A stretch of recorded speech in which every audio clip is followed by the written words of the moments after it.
Hai, Assalamualaikum, selamat menikmati pagi. Kali ini saya ingin berbagi kisah cerita mengenai um, sebaiknya para guru di Indonesia ini mungkin diwajibkan untuk membaca Al-Quran dan terjemahannya bagi yang muslim, plus 50 hadis, dan untuk non muslim bisa menyesuaikan ya, maksudnya kalian bisa membaca kitab Injilnya kalian, Tauratnya kalian. Kenapa saya menyarankan atau ingin bercerita ini, menyarankan demikian atau ingin bercerita mengenai hal ini? Hal yang saya temui saat ini adalah ada beberapa orang guru. Tidak perlu kita menunggu sebenarnya sampai seluruh guru juga menjadi salah, guru atau dosen untuk menjadi semua salah, tidak. Tapi dari yang kecil mungkin kita insya Allah bisa memperbaiki. Kebetulan saya adalah seorang pustakawan ya, jadi saya pasti dekat dengan namanya profesi guru dan pustakawan. Dan izinkan saya memberitahukan atau menginfokan kepada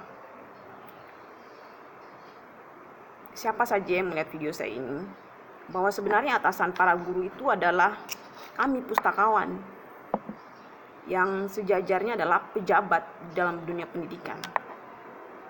Tapi kami belum mendapat tempat. Ini pun buat saya sebagai seorang pustakawan bukan suatu masalah, Pak.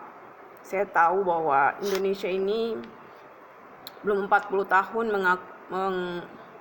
ada perpustakaan, dan kita pun pasti baru menyadari betapa pentingnya buku ini untuk kita konsumsi sebagai seorang individu. Jadi sebagai manusia itu kita tidak hanya butuh makanan untuk perut kita. Otak kita tidak hanya butuh namanya sekolah, kemudian di dalam sekolah ada guru yang menjelaskan atau ada dosen yang menjelaskan, itu tidak. Tapi kita pun harus mengisi otak kita dengan membaca buku sendiri. Hingga kita menjadi orang-orang yang mampu menentukan sikap kita, tapi bukan sikap yang arogan atau berani tanpa ada pedoman sedikit pun, atau sok beranilah tanpa memikirkan konsekuensinya ke depan. Mari kita berpikir guru-guru yang hari ini sedang begitu, atau guru-guru atau para dosen-dosen yang hari ini begitu beraninya menyuarakan atau mengarahkan masyarakat untuk berani mengkritik secara kasar kepada pemerintahan kita hari ini. Ini adalah guru-guru yang sebenarnya boleh dibilang adalah guru-guru yang jauh dari Tuhan, Bapak Ibu sekalian.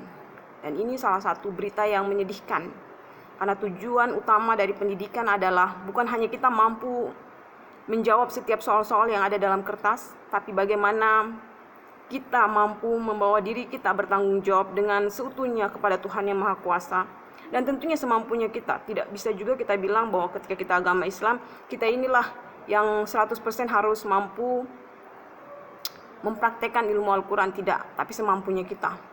Dan terlalu menyedihkan memang saat ini, dan menjadi lucu karena saya sendiri adalah orang yang bertemu dengan kisah ini. Sudah berakhir dari 2 hari yang lalu, tapi masih ada juga teman saya yang berani mengkritik pemerintah dengan segitu kejamnya, sampai saya membacakan sebuah hadis yang bunyinya seperti begini.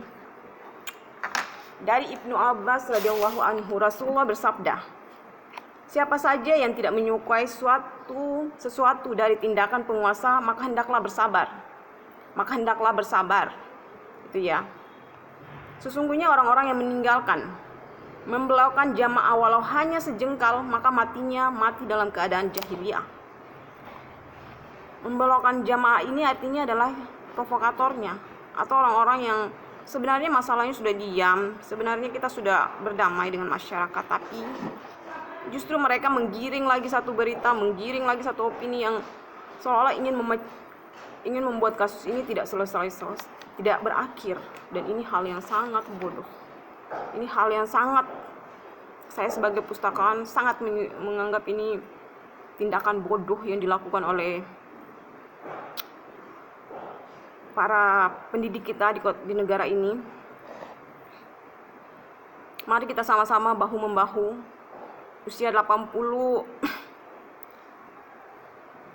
tidak bisa kita ambil menjadi sebuah patokan bahwa usia ini sudah pas atau pantas kita harus tingkat kesejahteraannya kita harus sama dengan luar negeri. Tidak, negara-negara luar itu merdekanya sudah lebih jauh, sehingga mereka sudah pas mencapai kemakmuran sedemikian. Kita ini barusan 80. Mari kita ambil contohnya lagi negara India. India juga itu hampir sama dengan kita, juga sama saja tingkat kesejahteraannya, masih biasa saja sebenarnya.